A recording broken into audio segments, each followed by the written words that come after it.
John Riel Casimero na buringgan sa laban ni Inoue at Nakatani.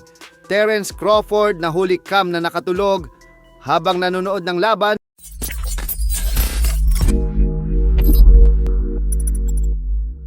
So naganap na po ang inaabangan mega fight sa pagitan ng dalawang bigating Japanese boxing stars na si The Monster Naoya Inoue at Junto Nakatani.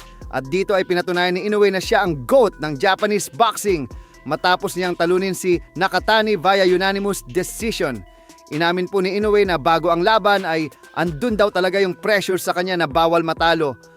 Lalo pat kapwa niya kasama sa top pound for pound ng The Ring Magazine si Nakatani.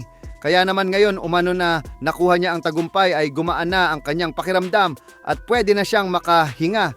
Inamin ni Inoue na high chest match talaga ang kanilang bakbakan dahil pagalingan daw talaga ito ng taktika.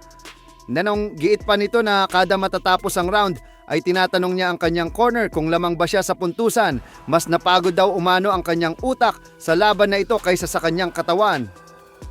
Sinabi ni Inoue na magaling na fighter si Nakatani at sinabi niya magiging world champion daw ulit itong si Nakatani sa super bantam.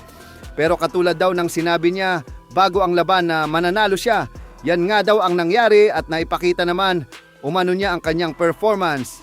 Habang tanggap naman po ni Nakatani na talo siya sa laban, fully prepared daw siyang humarap kay Inoue, hindi na rin daw siya na sorpresa kung paano lumaban si Inoue. In-expect daw talaga niya na ganyan lumaban si Inoue. Pinuri nga din po niya si Inoue at sinabi niyang championship caliber daw talaga ito. Binunyag din po ni Nakatani kung bakit lumamang si Inoue sa early rounds.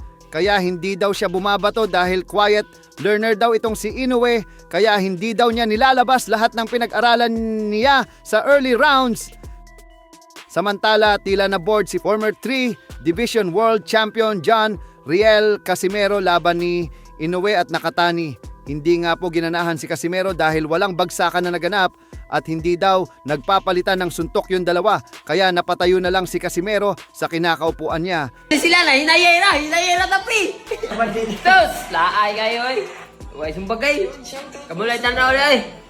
Habang sinabi naman po ng head coach ni Cuadro, alas na si Jason Casimero, ibalik daw ni Inoue yung binayad niya sa pay-per-view. Dismayado din kasi itong si Jason sa laban. Sa isang post naman po ni Casimero, napahay na po na lang siya.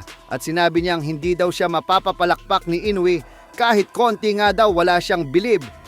Habang nahuli naman po ng kamera na nakatulog si Terence Crawford sa laban ni Inoue, nagising lang siya noong tinutukan siya ng kamera. Napatawa na lang itong si Crawford. Aniya, hindi daw siya nakatulog.